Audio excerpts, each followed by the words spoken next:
అభిప్రాయం. Okay okay okay right. మనతో పాటు భారతీయ జనతా పార్టీ నుంచి జే సంగప్ప గారు జాయిన్ అయ్యారు. ఆయనకి వెల్కమ్ చెప్తూ నరసింహాచారి గారు, నా ఆడియో క్లియర్ గా ఉందా మీకు? క్లియర్ ఉందండి. నరసింహాచారి గారు, మీరేం చెప్తారు ఈ వివాదానికి సంబంధించి? ఎక్కడో చిన్న గొడవ జరిగితే, ఇప్పుడు ఎక్స్ఎమ్మెల్యే గారు మాట్లాడింది కూడా విన్నారు, ఎక్కడో చిన్న గొడవ జరిగితే దాన్ని మొత్తంగా ఈ రకంగా చేసి చిలవల పలవలు చేసి పెద్ద ఇష్యూ చేస్తున్నారు. ఇది కరెక్ట్ కాదు అనేది ఆయన చెప్తున్నటువంటి అభిప్రాయం. ఏకీభవిస్తారు? ఫస్ట్ మొదటిగా జీ తెలుగు వాళ్ళకి, అట్లనే ఈ డిబేట్ లో పాల్గొన్నటువంటి సంగప్పన్నకి, అట్లనే ఆ పెద్ద మనిషి రాజస్థాన్ అతను, గుజరాత్ పెద్ద మనిషి కూడా పాల్గొన్నాడు, వారందరికి డిబేట్ లో పాల్గొన్న వారందరికి ప్రతి ఒక్కరికి నమస్కారం. జై తెలంగాణ.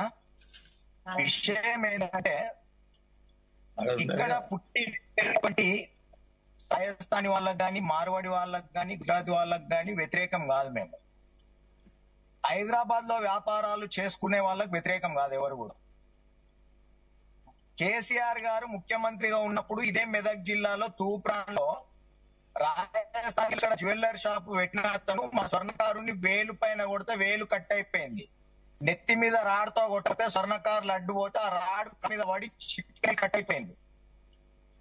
అప్పుడే పెద్ద ఎత్తున ఉద్యమం చేసినాం.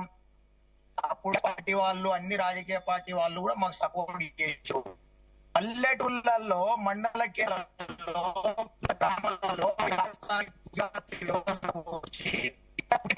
వాళ్ళకు ఉద్యోగాలు లేక చిన్న చిన్న వ్యాపారాలు పెట్టుకుంటున్నారండి. మొబైల్ షాపులు, బట్టల షాపు ఇవి పెట్టుకుంటే వీళ్ళకు పోటీగా ఈ రాజస్థాన్, గుజరాత్ వాళ్ళు వచ్చి మేడలు కట్టి పోటీ పెట్టడం వల్ల మెర్షే జగజగ్గ అనే షాపులకు కస్టమర్స్ వెళ్ళడం జరుగుతా ఉంది. ఈ చిన్న షాపులు ఉంటే మన దగ్గర పెట్టుబడి ఉండక పెద్ద పెద్ద షాపులలో వెళ్ళడం జరుగుతా ఉంది. ఈ మండ కేంద్రాలలో కావద్దు అంటున్నాం. ఉన్న వాళ్ళని వెళ్ళిపోమని అంటే తెలంగాణ రాష్ట్రం ఎందుకు తెచ్చుకున్నాం? ఏమన్నా అంటే హిందువులంతా ఒకటేన్నాం కదా.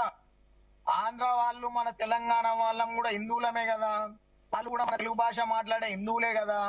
ఆ రోజు ఎందుకు వ్యతిరేకించడము? ఇక్కడ నీళ్లు దోసుకపోతున్నారు, ఇక్కడ నియామకాలు దోసుకపోతున్నారు, ఇక్కడ ఉద్యోగాలు దోసుకపోతున్నారని. ఈ రోజు ఈ గుజరాత్ వాళ్ళు, రాజస్థాన్ వాళ్ళు ఇక్కడ సంపద దోసుకపోతున్నారు కదా. ఈ జ్యువెల్లరీ షాపులు పెట్టి ఒక జస్ అనే మహమ్మారి ఒక మెటల్ ఉంటుందండి, అది ఒక తులానికి గ్రామ్ చేసి కడ చేయిస్తారు, పటవరుసులు చేస్తారు, మెట్టెలు చేయిస్తారు, దాంతో క్యాన్సర్ వస్తుంది.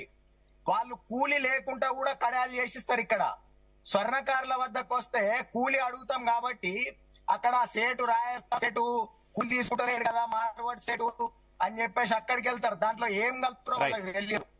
కార్పెంటర్ వృత్తులు, కర్ర పని చేసుకునే వాళ్ళ వృత్తులు లేకుండా పోయినాయి. ప్రతి బిజినెస్ లో నిలబడ్డారు వీళ్ళు. మొబైల్ షాపులు, కిరాణా షాపులు, కార్పెంటర్ షాపులు, బంగారం షాపులు, చెప్పుల షాపులు, ఓయో రూమ్లు. ఎక్కడ కల్చర్ అండి?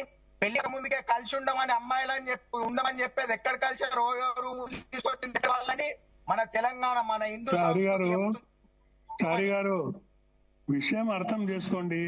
అసలు ఏమైంది? అది ఆ పార్కింగ్ కాడ చిన్న మాటకు పెద్ద చేసుకొని ఎక్కడెక్కడో పోతున్నాం మనం. మన సంస్కారం కాదు ఇది. మనం భారతదేశ వాసులము, మనం హిందువులము. నరసింహాచారి గారు, యాక్చువల్లీ నరసింహాచారి గారు, మీ సిగ్నల్ కొంచెం వీక్ గా ఉంది. మీరు ఉన్న లొకేషన్ లో దయచేసి కొంచెం సిగ్నల్ ఉన్న చోట ఎక్కడైనా సరే మీరు ఆగండి. నేను మరోసారి మీ దగ్గరకు వస్తాను. నరసింహాచారి గారు, మనతో పాటు సంగప్ప గారు జాయిన్ అయ్యారు. సంగప్ప గారు నమస్తే, నా ఆడియో క్లియర్ గా ఉందా మీకు? సంగప్ గారు, ఇప్పుడు నరసింహాచారి గారు చెప్పింది విన్నారు. ఇంత ముందు సుభాష్ అగర్వాల్ గారు మాట్లాడారు, అలాగే ఎక్స్ఎమ్మెల్యే ప్రేమ్ సింగ్ గారు కూడా మాట్లాడారు. ఒకటే చెప్తున్నటువంటి, మనంతా కూడా హిందువులంతా కూడా కలిసికట్టుగా ఉండాలి అనే విధంగా ఇటు ప్రేమ్ సింగ్ గారు కావచ్చు, సుభాష్ అగర్వాల్ గారు కావచ్చు మాట్లాడుతుంటే, అసలు గ్రౌండ్ లెవెల్లో అంటే పెద్ద పెద్ద సిటీలో ఈ తరహా బిజినెస్ లో ఎక్కడి నుంచి వచ్చి చేసుకున్న ప్రాబ్లం లేదు. కానీ విలేజెస్ లో, చిన్న చిన్న విలేజెస్ లోకి రావడం వల్ల మా వ్యాపారాలు దెబ్బతింటున్నాయి.